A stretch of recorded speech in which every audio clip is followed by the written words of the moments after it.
So of course there is a conversation going around on basically I see it a lot on threads where because of course Unravel's going on right now and Chelsea Gray is playing out of her mind, realistically having a MVP conversation. Unravel did give out their awards today, which and she was first team all Unravel. So that conversation of how much Chelsea Gray has been balling out of control, a lot of people have been calling out Adidas on not sitting here properly promoting Chelsea Gray and not just Chelsea Gray, all the women's basketball players that are assigned to Adidas. So realistically, to me, I felt like this was a conversation and it kind of needed to be had because I think realistically, I think sometimes people feel like just because you're a great basketball player, which obviously people can see Chelsea Gray has won literally on every level from winning the one-on-one Unrivaled tournament title, winning Unrivaled championship last year, finals MVP, of course, winning the WNBA championship with the Las Vegas Aces last season as well. With all of that being said, her resume is long as track smoke. So again, let's be clear. So that's not a question in the piece, but I think realistically, let's be clear. Back in the day, early '90s, going into the 2000s, I think the skill level of a player realistically did kind of drive sales on sneakers and stuff like that realistically because you're talking about like your Gary Paytons or we just keeping it in women's basketball, your Cheryl Swoops and your Lisa Leslie, both of them had their own signature shoe and people, people bought them. And let's be clear, I'm somebody who's I grew up in that East Bay age, and I'm mad at that time because I always kind of had big feet.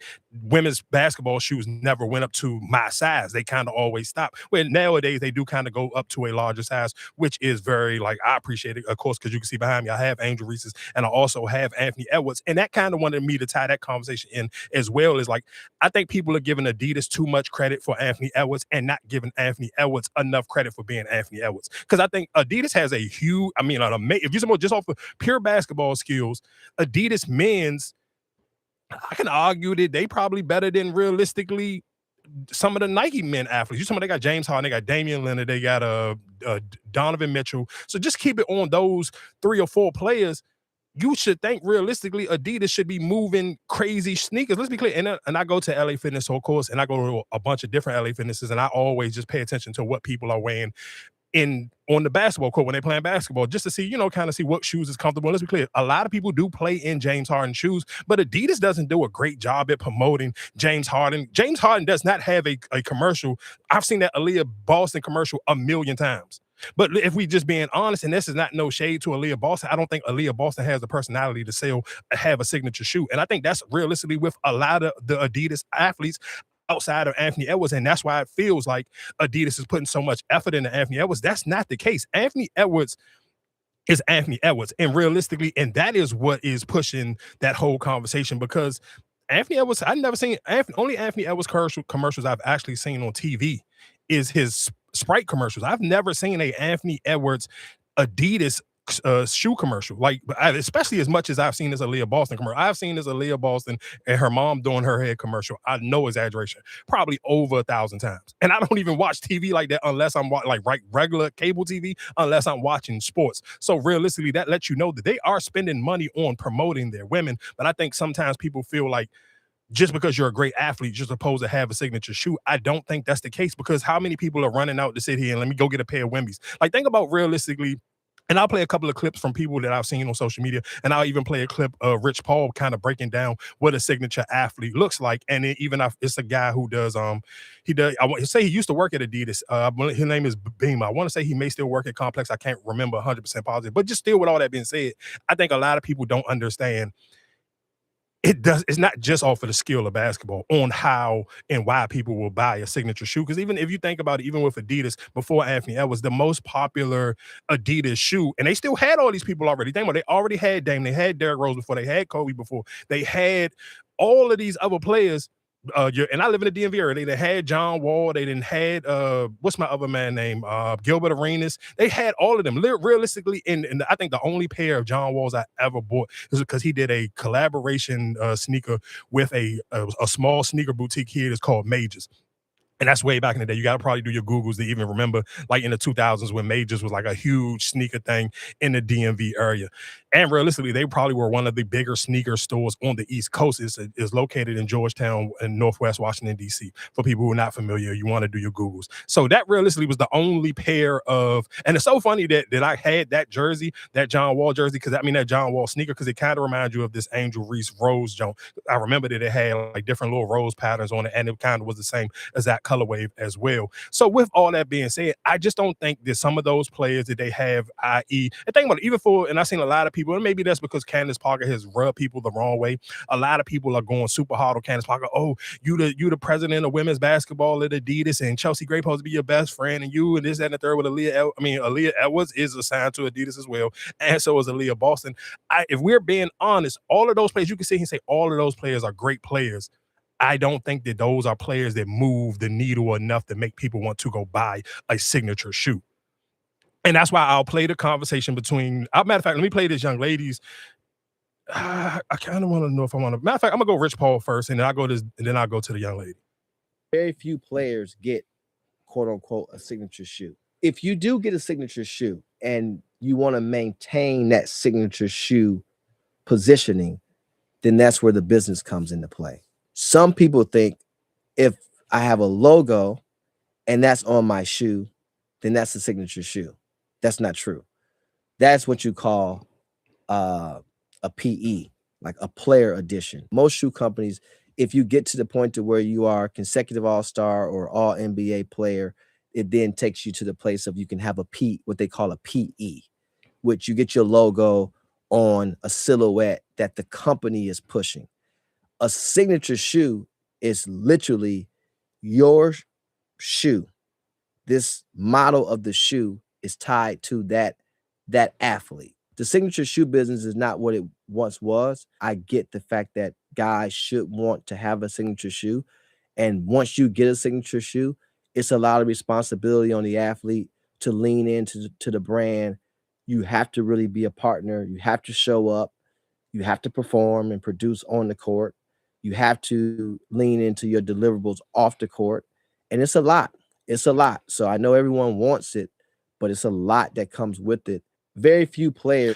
And let's be clear, I think even if y'all being honest, where people going super hard on Candace Parker and going super hard on Adidas, if we just keeping it a bean, think about all the hype Caitlin Clark had coming out of college, going into the WNBA. You think about, and Nike, she's been a Nike athlete. And so you think about how much realistically, if Nike would have really felt like Caitlin Clark could really move some sneakers, you think that they wouldn't have already had a signature sneaker ready for her in her WNBA season performance? You know why, realistically? Because, yeah, she could be a great basketball player and it can be a lot of hype, but Nike understands the business of selling sneakers, and selling sneakers realistically is a Black culture thing. You have to have something cool about you to make people want to sit here and buy that shoe. And people be like, oh, it don't got nothing to do with race. Cool, then why does Tom Brady never had a signature shoe? Why Peyton Manning, Dirk Nowitzki, Steve Nash, the long list of great white athletes never had a signature shoe is because realistically, think about how good Luka is. Think about how many people fan over and glaze Luka via social media. And then you tell me how many people actually got a pair of Luka's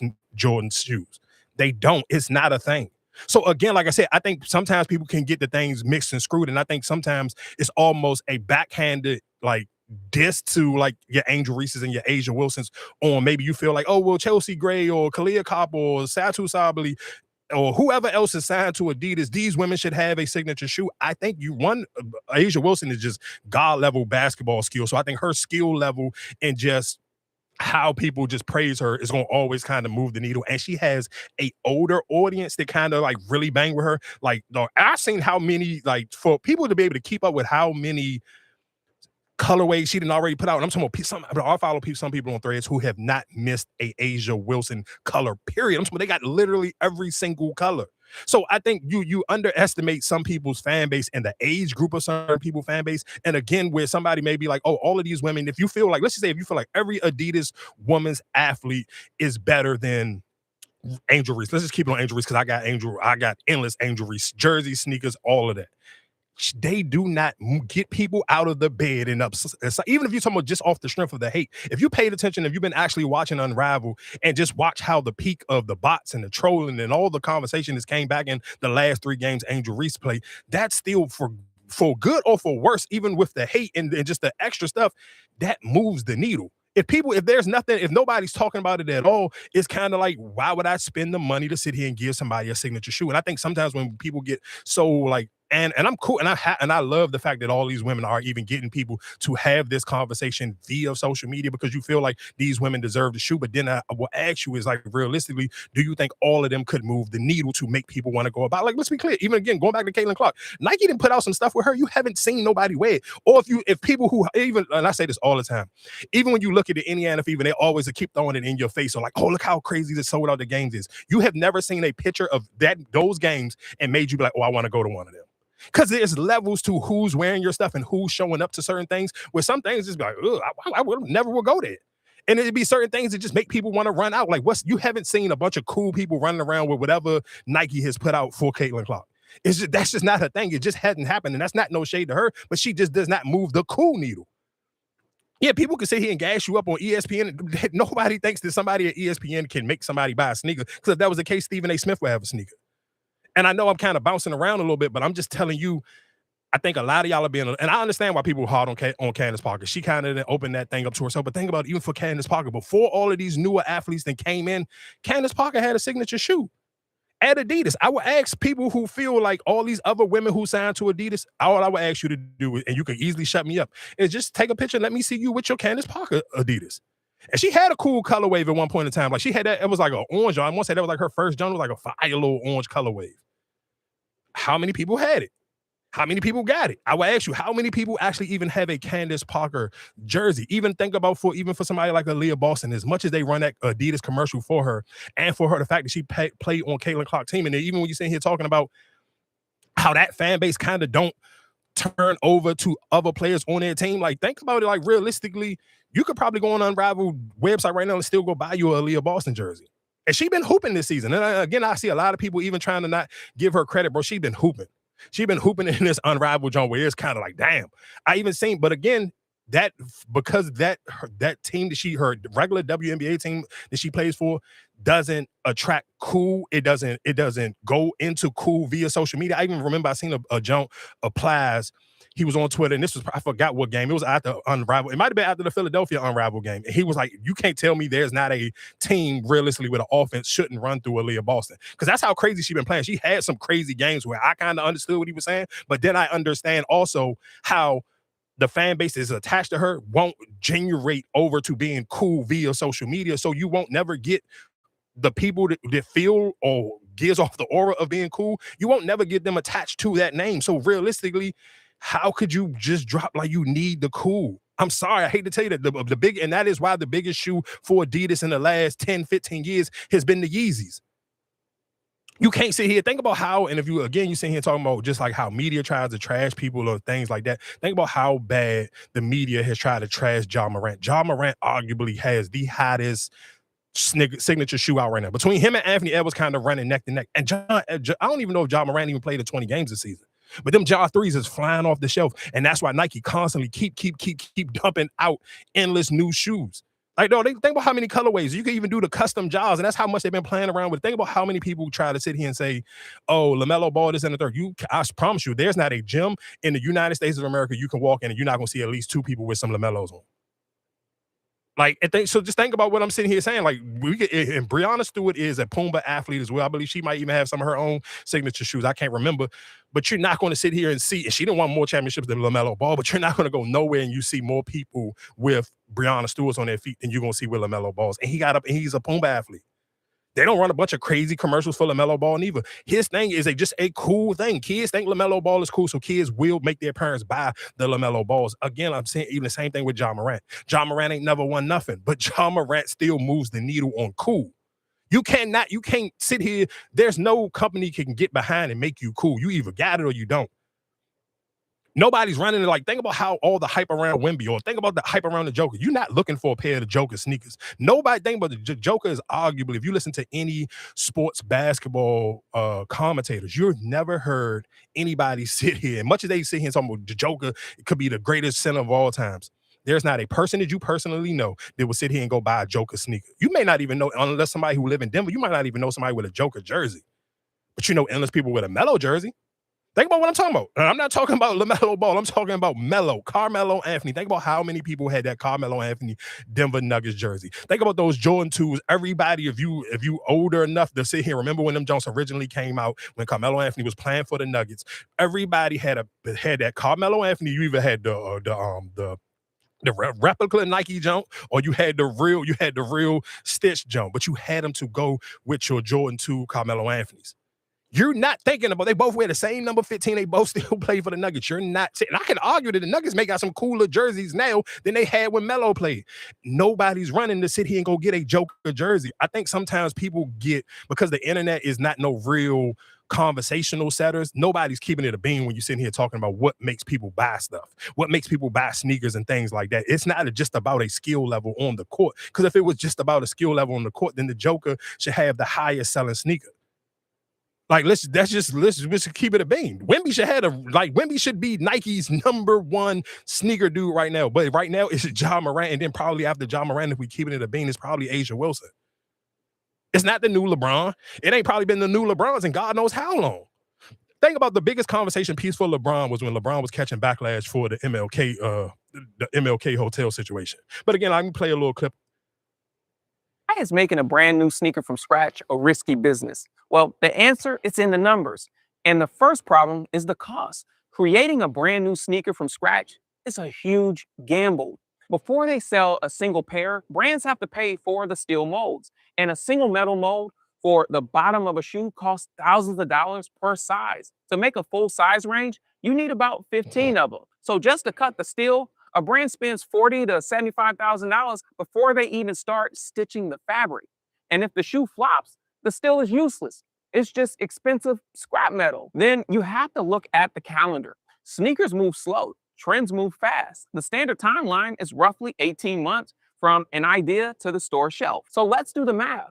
That means the sneakers launching today were decided on 2 years ago. And by the time that shoe actually gets made, the cool moment that inspired it is probably over with. Why is making a brand new sneaker from scratch? So again, just think about what I'm sitting here saying. Even if we again taking it off of even Adidas, think about for Nike. Nike should have realistically, because the crazy thing, even for Nike, where it really will hurt, even for their Caitlin Clark release, if they ever give her own signature shoe, which 9 times out of 10 they probably will. But imagine if they don't have a W season. Like, imagine if the WNBA goes on strike this whole season, they don't have no season. Caitlin Clark herself, just as a regular person, is not cool enough to be able to drop a signature sneaker, and people are going to run out and buy that sneaker, period, let alone without the WNBA or the ESPN machine behind pushing her and keep forcing her name down your face. So just think about what I'm sitting here saying, and then I'll play this young lady, because I feel like she spoke realistically for every woman of the Twitter and the Threads timeline on what their beef was with Adidas and why Adidas has not gave their women any signature sneakers yet. Adidas women's basketball doesn't have a talent problem. It has a creative vision problem, and it's starting to show. Right now, it's quiet, and not in a mysterious way, but in a missing way. There's no defining campaign. There's no alluring and convincing and captivating social asset. There's nothing that makes us stop and say, that is Adidas women's basketball.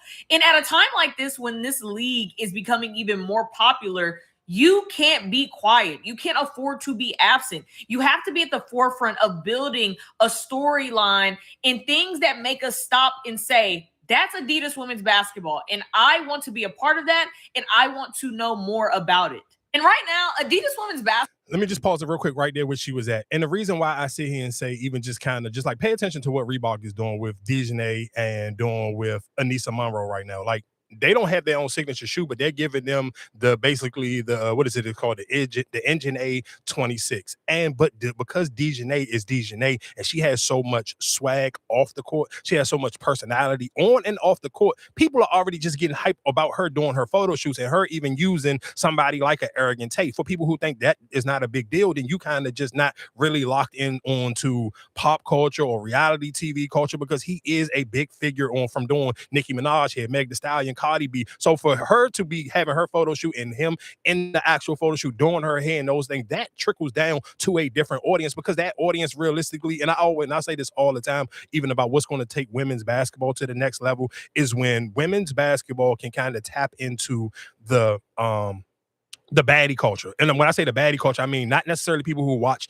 Zeus Network, but women who sit here and feel like they're baddies, who want to go to courtside WNBA games or Unravel games and just sit there just for the aesthetic purpose of taking pictures the same way they do with the NBA. When women start to force men to make the WNBA or Unravel a date night game, because the same way you see that, I'm sure if you want to quote unquote use the word Instagram model, you've seen all your favorite Instagram models or up and coming Instagram influencers or TikTok influencers. They have all been to a basketball game or NFL game. Like I remember when the NFL season started and women was like, oh, we need to start making it a new trend on going to football games as dates and stuff like that. And of course, let's be clear, people gave them pushback because they were like, man, y'all better stay to keep that with the basketball. But again, you need those women to make it even cooler for the WNBA. And those women necessarily don't wear sneakers all the time. And I think that's again when you sitting here saying how, like, think about, I got a Dennis Rodman shirt on right now. Nobody's sitting here saying, well, Dennis Rodman is Michael Jordan, but Dennis Rodman, realistically, his face, his hair is more iconic than Michael Jordan, Scottie Pippen, anybody else, because anywhere that sells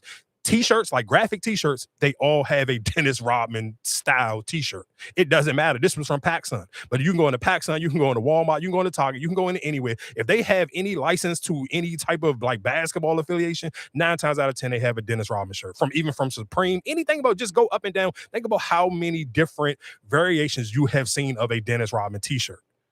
So that's when we sit here saying it doesn't have to be just off a straight skill. It has something to do with just iconic moments. So again, I do kind of want to take it there. Let me finish letting her jump play out, and then we can keep going. Basketball doesn't feel a part of the Adidas basketball universe. It feels like the faraway planet that you have to squint your eye and get a telescope to make sure you see that it's still there. It feels disconnected, and it shouldn't feel like that. It should feel like a planet that we see very big and very vast in the Adidas basketball universe. And I do believe there's a way to do that and structure it at least in 2 phases. Phase 1, I would not start with a product. I would focus on resetting the narrative that surrounds Adidas women's basketball, because for a lot of fans, they have pointed out that they feel like it is very quiet on the Adidas basketball marketing side when it comes to talking about their WNBA roster and how they do not like that. So what do you do to change that? You start with a declaration. I'm thinking some type of cinematic monologue. I'm talking about straight to cam, maybe quick cuts from different angles, and allow that script to set the tone of what is to be expected of Adidas women's basketball going forward. You don't need a shoot. You don't need all of the women in the room. You need it to be the tone is being set. Yes, we understand that we haven't been as loud, but do not mistake our silence as though we do not care, because we're coming with something hot and we're coming with some heat. So just get ready. Phase 2 is attaching the identity of Adidas women's basketball to your star, and that star is Chelsea Gray. This is giving her her own spotlight, her own moment, because this is how you make it synonymous with Adidas women's basketball that, hey, we're talking about champions, we're talking about winners, we're talking about the real deal here. Now, I'm thinking of something that's not a sizzle reel. We don't need her highlights. We're talking about the myth, the legend that is still growing to this day. So I see it visually as a mother-daughter duo that I specifically am thinking of in my mind, and say they're in a dim-lit Vegas restaurant, Vegas skyline in the back, and kind of have a slow pan of them in the booth and they're talking, right? And you really hone in on the audio of what they're speaking about. And say you hear one whisper to the other, you know she got 4 rings, right? And from there, you start the legend of it all and build off of that. Again, allow them to tell the story of Chelsea Gray without Chelsea Gray necessarily having to be there. You can still have a placement where she is there, but just think about it in a way where you're walking into the Champions Bar or a Champions Lounge in Vegas, and you already are feeling the mystique of what it means to know who Chelsea Gray is, and allowing that legend to go ahead and continue to grow and live in Adidas women's basketball. You have to build the thesis of Adidas women's basketball. Then you build. Okay, let me just pause it right there where she at. But let me just let her finish because she almost done. The identities. But if you continue to have an Adidas basketball universe without any attention to Adidas women's basketball, then it's going to continue to feel quiet. Adidas women. And again, then my question would be to this young lady and to any women who feel this way will be like, then what's the aura outside of, let's take Anthony Edwards out, because I think a lot of people are getting confused with Anthony Edwards hype around Adidas hype. Anthony Edwards could literally, I'm sure, listen to me. There's two basketball players I'm 100% positive Nike wish that they would have bet on early. And it's Anthony Edwards and Angel Reese. You can't, and if you feel any type of other way and argue any other way, you're just losing your mind. You're not keeping it real. You just biased to whoever you're a fan of. But we're talking about just the Anthony Edwards commercials almost damn near right there self. Like they make sense for who Anthony Edwards don't have no type of basketball accolades compared to Chelsea Gray. He ain't won nothing, but he is still Anthony Edwards. What makes Anthony Edwards cool is he's unapologetically himself. Think about though, if you again, and I sit on social media and watch men's basketball, women's basketball, it doesn't matter what Anthony Edwards do and what he does. Like think about most of the things that went viral for Anthony Edwards outside of him dunking on people are his talking points out off the court. Him, just the way he sit here and do his post-game interviews, and people fell in love with him. Even when he sit here and did the after they beat the Lakers, and he sit here and was trolling Shannon Sharp with the Lakers in 5. Think about it. Shannon Sharp, it was already off of ESPN because of his little situation. Anthony Edwards still had in the back of his memory, OKC, Tennessee, whatever the case, KFC, Lakers in 5. Anthony Edwards did that and walked around outside of the Lakers facility and trolling fans outside of the game after he literally just beat the Lakers in 5. That all I'm just saying is that sells itself. That will make people fall in love to somebody. You talking about women's basketball. Angel Reese, it's not about her sitting here being the best 3-point shooter or none of that. She got a video going viral right now of her sitting here calling travel on Kiki Earth and her and the referee doing it at the same exact time. Her sitting here throwing up the X. Like it's just certain body language and certain levels of entertainment you can't teach. It has nothing to do with just the skill on the court. And I think when people understand that, then you can understand why Adidas may be dragging their feet. Because again, I'll ask people who feel this way about Adidas, show me your Candace Parker Adidas shoe. That's my only thing. If you never, and I tell my brother when we be having these conversations about just the WNBA, I don't have no daughter. My niece does gymnastics. She don't even want to play basketball. But I sit here and say, maybe it may be some girl that I may meet 10 years from now when her daughter may want to play basketball. You want to be able to support and show love and open that door already organically so it's already there and you don't have to have these same conversations. But again, I sit here and think people are trying to get Adidas to pull teeth with the promoting the women's basketball thing where it's like you kind of almost got to give them something to promote besides just being a good basketball player, because James Harden is a good basketball player. Donovan Mitchell is a good basketball player. Matter of fact, let me take that back. James Harden is a great basketball player. Damian Lillard is arguably one of the greatest 3-point shooters of all times. Think about this. I probably should have started this video just like this. Steph Curry is the greatest 3-point shooter, arguably the greatest basketball shooting player of all times. Just the shooter of the basketball, playing basketball, 3 points, 2 points, free throws. It does not matter. Steph Curry checks off every box. I'll ask everybody listening to this, if you can be honest, how many pair of Steph Curry sneakers do you own? Steph Curry is leaving, he's leaving Under Armour. But how many Under Armour pairs Steph Curry's did you have? So let's be clear. And Steph and Under Armour made a little run, like when that prime window of the Warriors was kind of just rocking and rolling, and people were just buying endless Warrior stuff. I believe Steph Curry's shoe kind of, and even again going back to where I live at in the DMV area, Steph Curry did a collaboration with the museum. That's a clothing brand out of the DMV area. And they allowed them to design some Steph Currys. But again, when I'm sitting here saying, though, but how many people actually own pairs of Steph Currys? It's not as many people his own a pair of. Think about other Kyries. And I'm not even talking about the Kyries right now, the answers or whatever he is. Think about Kyrie when Kyrie had that, while he was having that run of Nike. Like Kyrie was having that John Morant level run with Nike right now. Kyrie only got one championship. Don't got no MVPs, none of that. None of that stuff that Steph Curry already had. Steph Curry was a unanimous MVP. I promise you more people have those Kyrie, what was those 2s and 3s? I can't remember the numbers of the Kyries. Then they got Steph Curry's. So again, it's not about the skill level of the basketball player. It's about just being able to move that needle. And sometimes moving that needle, sometimes you may just need to be with the right situation. Sometimes you may need to be in the right sneaker company at the right time. So again, like I said, that's just my little thought, because I've seen that conversation consistently gets louder and louder because Chelsea Grays keep balling. I understand. Listen to what I'm saying. I'm not mad at if you are a diehard Chelsea Gray fan. I ain't mad at y'all sitting here using y'all voice and calling Adidas out on it. But I would sit here and say Chelsea Gray just got her, like I said, first her award. But just look at how kind of like still how shy she is with it. And maybe that's just that maybe just who she is in nature. She may just be a humble person. She don't really kind of talk it unless he's on the court. But I do think some of those things kind of gotta be in the back of people's mind when you're sitting here talking about selling a signature shoe and people wanting the shoe to sell out. Again, when I sit here and talked about the price on how when he sit here and say the price on how much it costs to make a signature shoe, I think people aren't being realistic. If you was a business owner, would you sit here and say, damn, what's the play? I think because realistically, we just keep it in the bean. Especially for the WNBA, I think it's easier because it's a smaller sample size. The women who have their own signature shoes, those ones that kind of make sense. Those are the ones that's going to kind of and I guess my last thing for that will be is, do y'all think Sabrina Ionescu? Because I know a lot of people who like a lot of men who play basketball and say Sabrina. I want to say Sabrina might have had the most popular NBA shoe. Even though she's a WNBA player, I think more players wore her signature sneaker out beside Kobe Bryant. I believe those was the two. I believe whatever that number Kobe that everybody and their mother always wear to play basketball. That number of Kobe's and the Sabrina, I won't say those was the Sabrina 2s, I believe.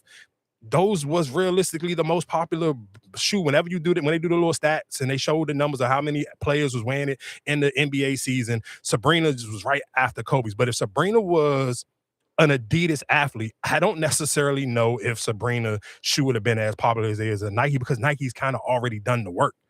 Nike has already become just like a household name where people just buy certain shoes just because it's Nike.